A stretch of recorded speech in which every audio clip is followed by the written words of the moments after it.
জয় গুরু। বন্দে পুরুষোত্তমম। সত্যানুসরণ একমেবাদ্বিতীয়ং শরণ্যম পরিবেশামাপুরিতাও প্রবুদ্ধা ঋষ্য শরণ্যম তদনাবর্তিন পীতর শরণ্যম সত্যানুগুণা বর্ণাশ্রমা শরণ্যম পূর্বাপুরক বর্তমান পুরুষোত্তম শরণ্যম এত দেবার্জনম এষ এব সধর্ম এতদেব শাশ্বতং শরণ্যম। প্রেম ও ভালোবাসা। প্রেম ভক্তিরই ক্রমোন্নতি, ভক্তির গাঢ়ত্বই প্রেম। হৃদয় বিনিময় ভালোবাসার একটি লক্ষণ। আর তুমি যদি সেই হৃদয় গোপন করো, তবে নিশ্চয়ই যে তুমি স্বার্থভাবাপন্ন তাকে কেবল কথায় ভালোবাসো। বহু ভালো লাগাকে যে এক ভালো লাগাকে টলাতে বা বিচ্ছিন্ন করতে পারে না, সেই ভালো লাগাই প্রেমের ভগিনী। প্রেমকে প্রার্থনা করো আর হিংসাকে দূরে পরিহার করো। জগৎ তোমার দিকে আকৃষ্ট হবেই হবে। প্রেম করো কিন্তু আসক্ত হইও না। খুব ভালোবাসো কিন্তু মাখামাখি করো না।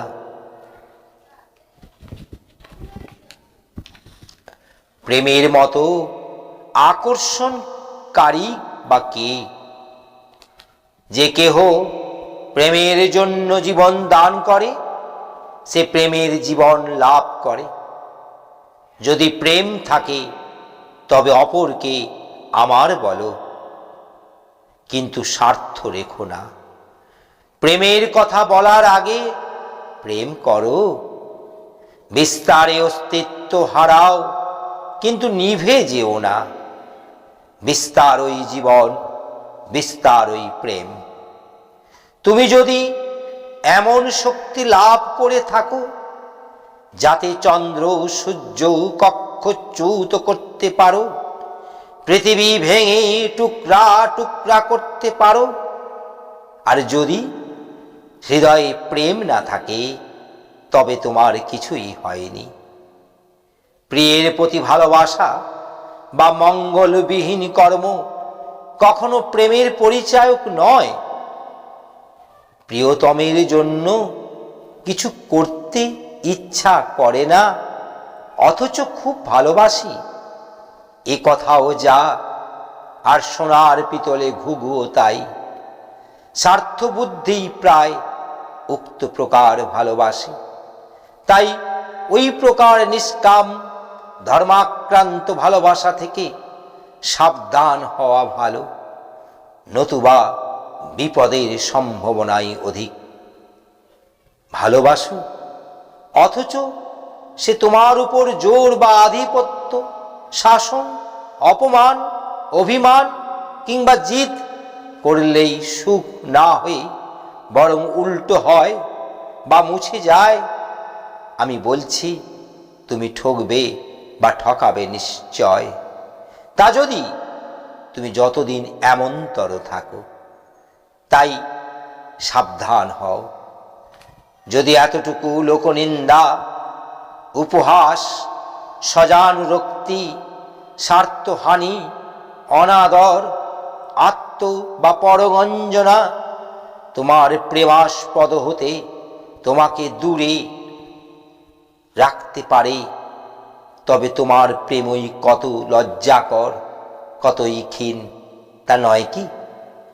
কামে গোপন আছে, কিন্তু ভালোবাসায় তো উভয়ের ভিতর কিছুই গোপন থাকতে পারে না। একানুরক্তি, তীব্রতা, ক্রমাগতিতেই জীবনের সৌন্দর্য ও সার্থকতা। যাহার উপর তোমার ভাবা, করা ও বোধ যতখানি ও যেমনতর, তাহার উপর তোমার আসক্তি টান বা ভালোবাসা ততখানি ও তেমনতর। যদি কোনোদিন তোমার প্রেমাস্পদে সর্বস্ব বিকাইয়া নিমজ্জিত হইয়া থাকো আর ভাসিয়া উঠিবার আশঙ্কা দেখো, তবে জোর করিয়া তৎক্ষণাৎ নিমজ্জিত হইয়া বিগত প্রাণ হও। দেখিবে প্রেমাস্পদ কত সুন্দর, কেমন করিয়া তোমাকে আলিঙ্গন করিয়া আছেন। তাকে দাও, চেও না, পাইলে আনন্দিত হইও।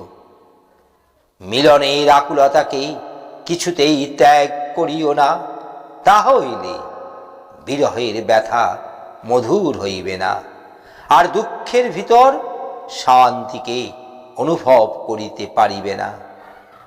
প্রেমের মোহ বাধা পেলেই বৃদ্ধি, প্রেমাস্পদের অত্যাচারেও ঘৃণা আসে না। বিচ্ছেদে সতেজ হয়, মানুষকে মূঢ় করে না। চিরদিন অতৃপ্তি একবার স্পর্শ করিলে আর ত্যাগ হয় না, অপরিবর্তনীয়। কামের মোহ বাধায় ক্ষীণ, কামের অত্যাচারে বা যেরূপে চাওয়া যায় সেরূপ না পাইলে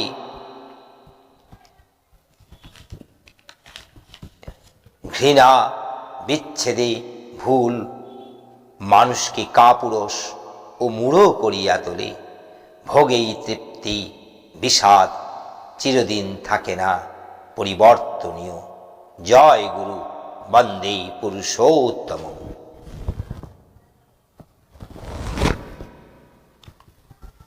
সত্যানুসরণের প্রেম ও ভালোবাসা এই অধ্যায় পাঠান্তে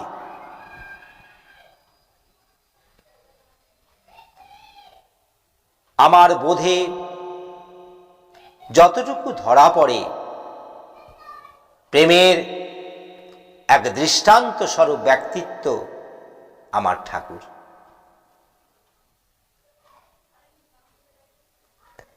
শুরুতেই ঠাকুর বললেন, প্রেম ভক্তিরই ক্রমোন্নতি। অর্থাৎ ভক্তি যত গাঢ়ত্ব হয় ততই প্রেম আসে।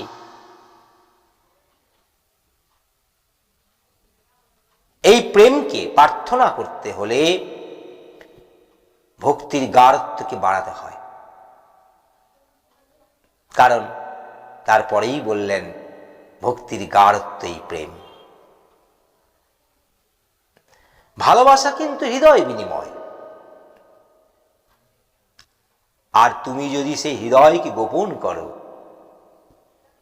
তবে নিশ্চয়ই তুমি স্বার্থভাবাপন্ন। তাই কথায় ভালোবাসো। তাই ভক্তি যখন হয়, আমাদের গোপনীয় চিন্তা ভাবনা যাবতীয় তার পায়ে আত্মসমর্পণ করতে হয়। এই আত্মসমর্পণ, সেলফ সারেন্ডার, এই আত্মসমর্পণ কথাটা যত বলতে সহজ, আমার বুঝে সবকিছু কথা তাকে আত্মনিবেদন করি না। এটাও জানি তিনি আছেন সর্বত্র বিরাজমান, সবকিছুই দেখতে পান তিনি। তবু যেন কিছু কিছু জিনিস আমরা লুকিয়ে রাখি।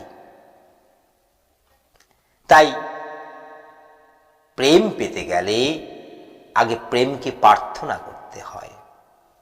প্রার্থনা মানে প্রকৃষ্টরূপে অর্থ বহন করে তাকে জাগিয়ে তোলা, ঈশ্বরের নাম ও ধ্যানে মশগুল হয়ে থাকা। যে ব্যক্তি ঈশ্বরের নাম ও ধ্যানে মশগুল হয়ে থাকে, চিরটা সময় ঈশ্বরকে নিয়ে ভাবনার অন্তরালে রাখে, তার হৃদয় প্রেমের বৃন্দাবন হয়, এটা আমরা প্রত্যেকেই জানি। তা এক প্রকৃত বৈষ্ণবকে দেখলে বোঝা যায় তার ভক্তির গাঢ়ত্ব এতটাই হয়, তাকে মুখে চোখে চলনে বলনে আমরা প্রেমময় বলি, প্রেমের ব্যক্তিত্ব বলি। যেমন ছিলেন ঠাকুরের পূর্বসূরি রামকৃষ্ণদেব, তারও পূর্বসূরি চৈতন্যদেব, তারও পূর্বসূরি হযরত মুহাম্মদ রসুল যাকে বলি, যীশুখ্রিস্ট, কৃষ্ণ, রাম ইত্যাদি।